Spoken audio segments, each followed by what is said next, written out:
تابع ينسب إليه ما نسب إلى متبوعه وكلاهما مقصودان بتلك النسبة ويسمى عطف النسخ وشرطه أن يكون بينه وبين متبوعه أحد حروف العطف وسيأتي ذكرها في القسم الثالث إن شاء الله تعالى.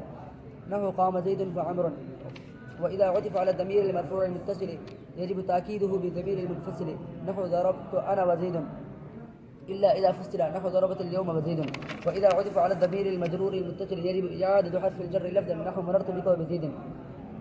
واعلم أن المعطوف في حكم المعطوف عليه، أعني إذا كان الأول صفة لشيء أو خبرا لأمر أو صلة أو حالا فالثاني كذلك أيضا. والضابطة فيه أنه حيث يجوز أن يقام المعطوف مقام المعطوف عليه وحيث لا فلا.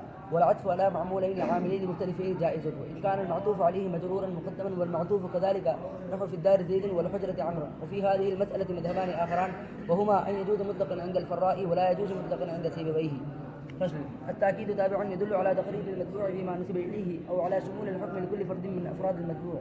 والتأكيد على قسمين: لفظي وهو تكرير اللفظ الأول نحو جاءني زيد وجاء زيد، ومعنوي وهو بألفاظ معدودة وهي النفس والعين للواحد والمثنى والمتبوع باختلاف الصيغة والضمير. نحو جاءني زيد نفسه والزيدان أنفسهما أو نفساهما والزيدون أنفسهم، وكذلك عينه وأعينهما أو عيناهما وأعينهم.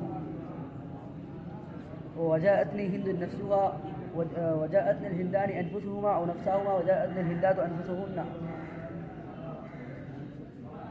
وكلا وكلتا للمثنى خاصة تقول قام الرجلان كلاهما وقامت المرأتان كلتاهما وكل وأجمع وأبتع وأبتع لغير المثنى باختلاف الضمير في كل والصيغة في البواقي. نحو جاءني القوم كلهم أجمعون أبتعون أبتعون أبسعون، قامت النساء كلهن جمعوا كتعوا بتعوا بسعوا. وإذا أردت تأكيد الضمير المرفوع المتصل يجب تأكيده بالضمير المنفصل. نحو ضربت أنت نفسك ولا يؤكد قوله تعالى ولا عبد مؤمن خير من مشرك. وكذا إذا تخصصت بوجه آخر نحو رجل في الدار أم امرأة وما أحد خير منك وشر أهر ذناب وفي الدار رجل وسلام عليك. وإن كان أحد الاسمين معرفة والآخرة نكرة فاجعل المعرفة مبتدأ والآخر خبرا نحو كما مر. وإن كان معرفتين فاجعل أيهما شئت مبتدأ والآخر خبرا نحو الله إلهنا ومحمد نبينا وآدم أبونا. وقد يكون الخبر جملة اسمية نحو زيد أبوه قائم، أو فعلية نحو زيد قام أبوه، أو شرطية نحو زيد إن جاني أكرمته، أو ظرفية نحو زيد في الدار زيد خلفك. والظرف متعلق بجملة عند الأكثر وهي استقر. مثلا تقول زيد في الدار تقديره زيد استقر في الدار.